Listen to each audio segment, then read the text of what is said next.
آزاد میډیا یوټیوب چینل ته ښه راغلاست. امنیتي سرچینې وایي د بلوڅ وسلوالو برید کې د پاکستان 10 پوځیان وژل شوي. جزئیات هم دې ویډیو کې وګورئ او چینل سبسکرایب کړئ. امنیتي سرچینو د 10 سرتیرو د وژل کېدو پخلی کړی، خو بلوڅ وسلوال وایي 19 یې وژلي دي.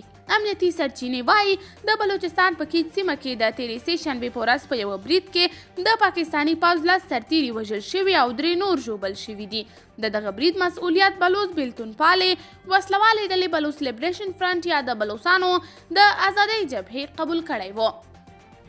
په بلوچستان کې د کورنیو چارو ایالتي وزارت سرچینو بي بي سي ته ویلي دي برید کې د وژل شوو سرتیرو مړي یې خپلو پلرنیو ټاټوبي ته استولي او همالته خاورو ته سپارل شوي دي، خو د پاکستان پوځ لا په دې اړه څه نه دي ویلي.